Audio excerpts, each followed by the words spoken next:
Hello दोस्तों, आप सभी का टारगेट स्पोकन इंग्लिश में बहुत बहुत स्वागत है। तो दोस्तों, आज की इस वीडियो में हम दोस्तों आपको बताने वाले हैं मॉडल वर्ब क्या होती हैं, मॉडल वर्ब का प्रयोग किस प्रकार करते हैं, सब चीज दोस्तों आज की इस वीडियो में हम जानने वाले हैं। तो दोस्तों आप इसी बात पर कर दीजिए वीडियो को लाइक। हम करते हैं दोस्तों आज की इस वीडियो को शुरू। तो दोस्तों आज के हमारे वीडियो का टॉपिक है मॉडल वर्ब।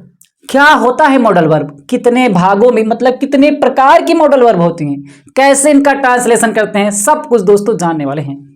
सबसे पहले दोस्तों जान लीजिए मॉडल वर्ब को हम एक्सिलरी वर्ब या हेल्पिंग वर्ब भी कहते हैं। क्या कहते हैं? एक्सिलरी वर्ब या हेल्पिंग वर्ब भी कहते हैं और इनकी संख्या निम्नलिखित होती है। ये सभी दोस्तों हमने मॉडल वर्ब लिखा है और सभी को दोस्तों हम बारी बारी से पढ़ेंगे। सबसे पहले दोस्तों होता है मॉडल वर्ब कैन, उसके बाद कुड, फिर विल होता है, वुड होता है, शैल होता है, शुड होता है, मे होता है, माइट, मस्ट, ओट, नीड और डेयर। सब का प्रयोग दोस्तों हम बारी बारी से सीखेंगे। मॉडल वर्ब क्या होता है, इन्हें हम एक्सिलरी वर्ब या हेल्पिंग वर्ब कहते हैं। और दोस्तों एक बात जान लीजिए, मॉडल वर्ब का प्रयोग कब करेंगे? जिस सेंटेंस का ट्रांसलेशन हम टेंस या वॉइस से नहीं कर सकते हैं, उनको हम कैसे करेंगे? मॉडल वर्ब से। जैसे दोस्तों कह दिया जाए मुझे स्कूल जाना चाहिए, क्या आप दोस्तों टेंस या वॉइस से कर सकते हैं? नहीं कर सकते हैं, क्योंकि दोस्तों ये मॉडल वर्ब है। चाहिए के अर्थ में दोस्तों हम आपको पढ़ाएंगे शुड का प्रयोग करते हैं। हमें स्कूल जाना चाहिए, we should go to school, हमें स्कूल जाना चाहिए। तो दोस्तों इन सब चीज क्या होती हैं? मॉडल वर्ब होती हैं। अब दोस्तों आइए सबसे पहले हम मॉडल वर्ब कैन का प्रयोग पढ़ते हैं। इतना जान लिया मॉडल वर्ब क्या होती हैं, कितने प्रकार के होते हैं, कब ट्रांसलेशन इसका करेंगे, सब कुछ जानने के बाद आइए दोस्तों हम करते हैं use of can, modal verb can का प्रयोग। सबसे पहले दोस्तों कैन का मतलब समझिए। कैन का अर्थ सकना के अर्थ में। जब दोस्तों हम कहें सकता है, सकना के अर्थ में दोस्तों, जब कैन का हिंदी में अर्थ होता है सकता है, सकती है, सकता हूं, इसके अर्थ में हम कैन का प्रयोग करेंगे। ये दोस्तों आपको एबिलिटी, योग्यता आपको बताएगा, क्षमता को बताएगा तथा संभावना व्यक्त करता है। कैन का प्रयोग दोस्तों क्षमता, संभावना व्यक्त करने के अर्थ में किया जाता है। कैसे दोस्तों? अभी सब कुछ दोस्तों आपको बताने वाले हैं। सबसे पहले दोस्तों आप जानिए सकता है के अर्थ में, कभी भी वाक्य के अंत में सकता है आ जाए तो वहां पे हम कैन का प्रयोग करेंगे। स्ट्रक्चर दोस्तों देख लीजिए, फिर उसके बाद ट्रांसलेशन करते हैं। सबसे पहले दोस्तों आपको सब्जेक्ट लिखना है, उसके बाद हमें कैन लिखना है। सब्जेक्ट कोई भी रहे, सिंगुलर या प्लूरल, सभी के साथ कैन। वर्ब की फर्स्ट फॉर्म, फिर दोस्तों में ऑब्जेक्ट लिख देना है। नेगेटिव सेंटेंस रहे, कैन के बाद तुरंत नॉट लगा देना है। वर्ब की फर्स्ट फॉर्म, ऑब्जेक्ट लिख देना है। यहां तक दोस्तों आपको क्लियर हो चुका होगा। तो दोस्तों इसको हम मिटा करके आइए इसका ट्रांसलेशन करते हैं। तो दोस्तों आइए मिटा लेते हैं। तो दोस्तों हमने इसको मिटा लिया है, आइए अब हम आपको बताते हैं इसका ट्रांसलेशन कैसे करते हैं। जैसे दोस्तों आपको कह दिया जाए मैं अंग्रेजी पढ़ा सकता हूं,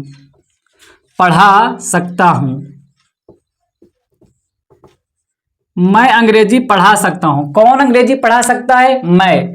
सकता हूं के अर्थ में आ गया ना दोस्तों, मेरे अंदर इतनी क्षमता है, इतनी योग्यता है कि मैं आपको अंग्रेजी पढ़ा सकता हूं। कौन पढ़ा सकता है? सब्जेक्ट ढूंढिए, कौन पढ़ा सकता है? कौन आएगा? मैं। तो इसका क्या होगा? आई। अब उसके बाद क्या लिखेंगे? कैन लिखेंगे। आई कैन हो गया। उसके बाद वर्ब की फर्स्ट फॉर्म। वर्ब क्या है इसमें? ढूंढिए, वर्ब क्या है? पढ़ाना। वर्ब क्या है आपका? पढ़ाना। तो किसके माने पढ़ाना होता है? Teach, TEACH। I can teach, क्या पढ़ा सकता हूं? मैं अंग्रेजी पढ़ा सकता हूं। I can teach English, I can teach English. पहले आपको दोस्तों फुल स्टॉप लगा देना है, मैं अंग्रेजी पढ़ा सकता हूं। क्लियर? आइए दोस्तों आगे जैसे कह दिया जाए मोहित कार चला सकता है, कार चला सकता है,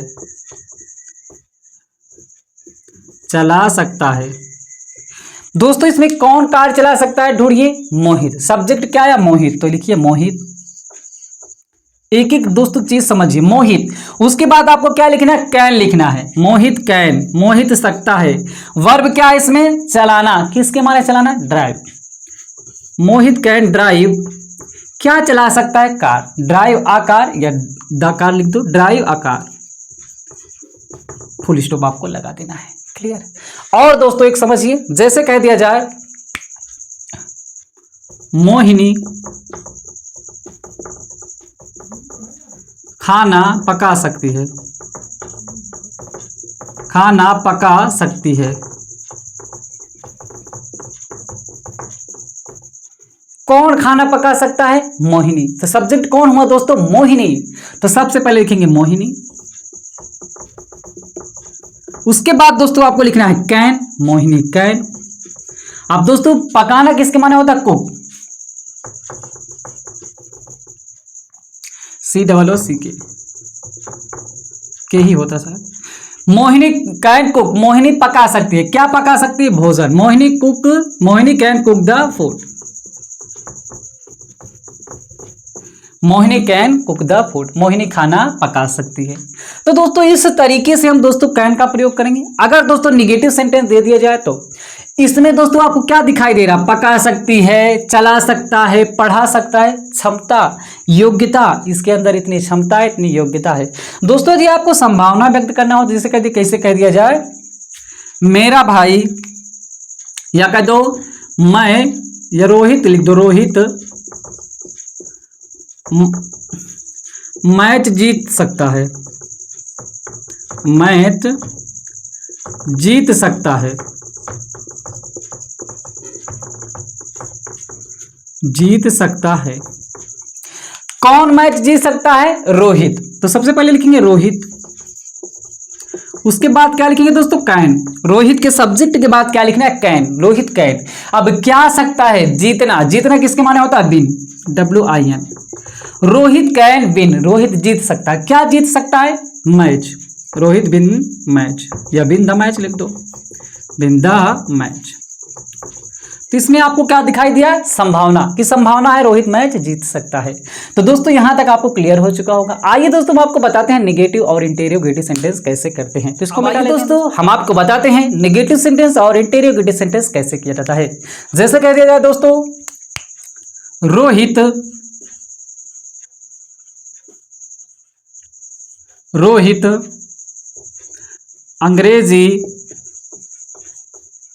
अंग्रेजी नहीं पढ़ सकता है, नहीं पढ़ सकता है, पढ़ सकता है। अब दोस्तों कौन अंग्रेजी नहीं पढ़ सकता है? रोहित। तो इसमें सब्जेक्ट क्या है हमारा? रोहित। तो रोहित लिखेंगे। अब उसके बाद दोस्तों आपको क्या लगाना है? कैन। तो रोहित कैन। अगर दोस्तों निगेटिव सेंटेंस रहे इसी के बाद आपको क्या लगा देना है? नॉट। Rohit can not. अब दोस्तों पढ़ना किसके माने होता है? रीड। कैन नॉट रीड, नहीं पढ़ सकता। क्या नहीं पढ़ सकता? इंग्लिश। तो इंग्लिश लिख देना है। बस दोस्तों आपको फुल स्टॉप लगा देना है। आइए दोस्तों आगे जैसे देखते हैं, जैसे कह दिया जाए दीपक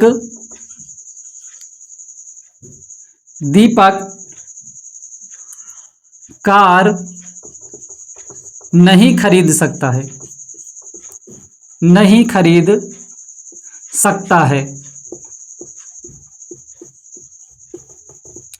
कौन कार नहीं खरीद सकता है? दीपक। तो सबसे पहले सब्जेक्ट क्या हो जाएगा? दीपक। अब इसके बाद दोस्तों आपको क्या लगाना है? कैन। निगेटिव सेंटर है दोस्तों, इसी के तुरंत बाद लगा देना है नॉट, कैन नॉट। अब वर्ब की फर्स्ट फॉर्म, वर्ब की फर्स्ट फॉर्म इसमें क्या है? खरीदना। खरीदना किसके माने होता है? By, BUY। अब क्या नहीं खरीद सकता है? ऑब्जेक्ट हो जाएगा कार, बाई कार या बाई अ कार। ये तो दोस्तों आपका था नेगेटिव सेंटेंस। आइए दोस्तों आपको बताते हैं इंटेरोगेटिव सेंटेंस कैसे किया जाता है। जैसे कह दिया जाए क्या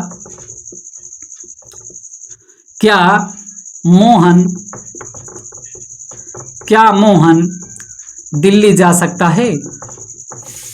दिल्ली जा सकता है। तो दोस्तों ये क्या हो गया आपका? इंटेरोगेटिव सेंटेंस में पूछा जा रहा है क्या मोहन दिल्ली जा सकता है, सकना के ही अर्थ में है। जब दोस्तों आपको इस तरीके के सेंटेंस दिखाई दे तो आपको दोस्तों कुछ भी नहीं करना है, इस कैन को यहां पर ला करके रख देना है। बस क्या करना है? इस कैन को पहले लिख देना है, फिर सब्जेक्ट, वर्ब की फर्स्ट फॉर्म, ऑब्जेक्ट। अब इसमें क्या मोहन दिल्ली जा सकता है, कैन लगेगा तो कैन क्या कर देना है? पहले। फिर उसके बाद लिख देना है subject, can Mohan, can Mohan, क्या मोहन, वर्ब की फर्स्ट फॉर्म लिखना है, इसको पहले लिख देना है, फिर सब्जेक्ट, बाकी सारा का सारा वैसे ही रहेगा, इस कैन को उठा करके सामने कर देना है बस। कैन फिर सब्जेक्ट, वर्ब की first form object. Can Mohan, जाना किसके माने होता है, गो, कैन मोहन गो, क्या मोहन जा सकता है, कहां पर, Delhi, can Mohan go to Delhi. बस दोस्तों आपको यहीं पे फुल स्टॉप लगा देना है। फुल स्टॉप दोस्तों नहीं लगेगा इसमें, इंटेरोगेटिव सेंटेंस है तो दोस्तों यहां पे क्या करेगा, क्वेश्चन मार्क लगा देना है। आगे दोस्तों आइए हम आपको बताते हैं, जैसे कह दिया जाए क्या, क्या सरिता, क्या सरिता, क्या सरिता गाना गा सकती है, गाना गा सकती है, यहाँ पे क्वेश्चन मार्क। अब इसमें दोस्तों क्या दिया गया है, क्या सरिता गाना गा सकती है, तो ये दोस्तों क्या है आपका इंटेरोगेटिव सेंटेंस। तो सरिता पहले दिया जाता है सब्जेक्ट, लेकिन दोस्तों जब इंटेरोगेटिव सेंटेंस आ जाए तो कैन को आपको पहले लगा देना, कैन सरिता, कैन सरिता, क्या सरिता। वर्ब की फर्स्ट फॉर्म क्या है इसमें, गाना, किसके माने गाना, एक दोस्तों सिंग होता है गाने वाली क्रिया करना, और एक होता है सॉन्ग जो गाना आप सुनते हैं वो चीज। कैन सरिता सिंग, क्या सरिता गा सकती है, क्या गा सकती है, गाना, a song, can Sarita sing a song. बस दोस्तों आपको क्वेश्चन मार्क लगा देना है। तो दोस्तों मैं आशा करता हूं कि आपको दोस्तों यूज ऑफ कैन बहुत आसान तरीके से समझ में आया होगा। दोस्तों यदि आपको अच्छा लगा हो लाइक करें, चैनल पे हमारे पहली बार आए चैनल को सब्सक्राइब करना मत भूलिएगा, क्योंकि दोस्तों हम हर दिन ऐसे ही वीडियो अपलोड करते रहते हैं। तो फिर मिलते हैं दोस्तों एक नई वीडियो के साथ। हाँ दोस्तों कोई आपका डाउट बचा हो तो आप हमें कमेंट बॉक्स में कमेंट जरूर करें।